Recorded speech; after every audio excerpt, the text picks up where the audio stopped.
Halo semuanya, saya Rizky Linggar. Kalian pasti dulu saat menonton TV sering melihat iklan di jeda acara yang kalian tonton. Biasanya, iklan tersebut mempromosikan suatu barang atau mempromosikan suatu jasa. Namun ternyata iklan tidak sesederhana itu. Iklan juga bisa dianalisis maknanya, bahkan sampai pada makna mitosnya. Mitos? Ya, tapi mitos yang dimaksud di sini bukanlah mitos seperti cerita hantu, legenda, cerita rakyat yang biasa kita ketahui. Mitos yang dimaksud adalah teori semiotika dari Roland Barthes. Dalam teori Roland Barthes, mitos adalah makna yang terbentuk dari denotasi dan konotasi. Jadi, sebuah iklan tidak hanya memiliki makna secara langsung, tetapi juga memiliki makna yang lebih dalam, berkaitan dengan budaya, nilai sosial, dan cara pandang masyarakat. Roland Barthes sendiri adalah ahli semiotika dan filsuf yang berasal dari Prancis. Ia dikenal sebagai tokoh yang banyak membahas tentang tanda dan makna dalam kehidupan sehari-hari. Barthes mengembangkan konsep makna menjadi 3 bagian, yaitu denotasi, konotasi, dan mitos. Denotasi adalah makna yang terlihat secara langsung, sedangkan konotasi adalah makna yang muncul karena perasaan, budaya, dan pengalaman masyarakat. Dan yang terakhir adalah mitos, adalah makna yang lebih luas atau nilai yang dibuat seolah-olah alami dan wajar oleh masyarakat. Nah, pada video kali ini, aku akan menganalisis satu iklan dari Kecap Bango. Mari kita perhatikan iklan berikut. Nggak jadi makan di luar deh. Nggak bisa belanja juga. Masak aja yuk. Dimasak apa ya, Bu? Dibangunin aja.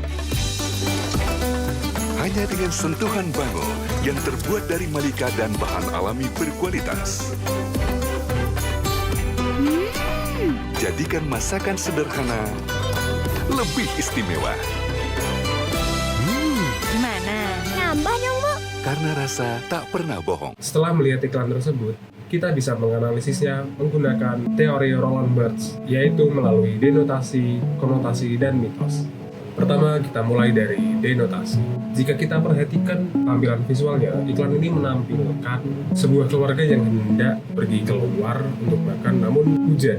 Dan saat sang bapak memiliki ide untuk masak di rumah saja, di sana ternyata bahan makanan mereka hanya tinggal tempe dan telur. Kemudian sang istri mencoba untuk mengolah tempe dan telur tersebut dengan menambahkan kecap bango. Namun setelah dimasak, tempe dan telur tadi terlihat istimewa dan lezat dan bisa dinikmati satu keluarga. Jadi secara denotatif, iklan ini memperlihatkan sebuah keluarga yang memasak makanan rumahan dengan bahan sederhana, yaitu tempe dan telur, lalu menambahkan kecap bango agar masakan tersebut terasa lebih nikmat. Selanjutnya, konotasi. Makna konotasi dari iklan ini adalah bahwa kebahagiaan keluarga itu tidak harus dari sesuatu yang mahal dan mewah. Dalam iklan ini, makanan sederhana tempe dan telur itu tetap bisa menciptakan suasana yang hangat apabila diolah dengan kreativitas dan rasa syukur. Tempe dan telur di sini dimaknai sebagai simbol kesederhanaan, sedangkan kecap bango di sini dikonotasikan sebagai pelengkap yang mampu membuat masakan sederhana menjadi istimewa. Jadi kecap di sini digambarkan seperti simbol rasa dan kehangatan serta kreativitas dalam memasak. Dan yang terakhir adalah mitos. Mitos yang dibangun dalam iklan kecap bango ini adalah makanan sederhana khas keluarga Indonesia bisa menjadi istimewa jika diolah dengan tepat, terutama dengan kecap bango. Jadi iklan ini tidak hanya menjual kecap sebagai produk makanan saja, tetapi juga menjual nilai budaya, yaitu masakan rumahan yang sederhana, itu tetap bisa menjadi sumber kebahagiaan keluarga. Jadi dengan memahami teori Roland Barthes, kita bisa memahami pesan-pesan yang disampaikan oleh media. Karena ternyata iklan tidak hanya menawarkan sebuah produk, tetapi juga membentuk cara kita memandang sesuatu. Jadi cukup sekian analisis dari saya. Saya Rizky Linggar Dermawan, dan terima kasih.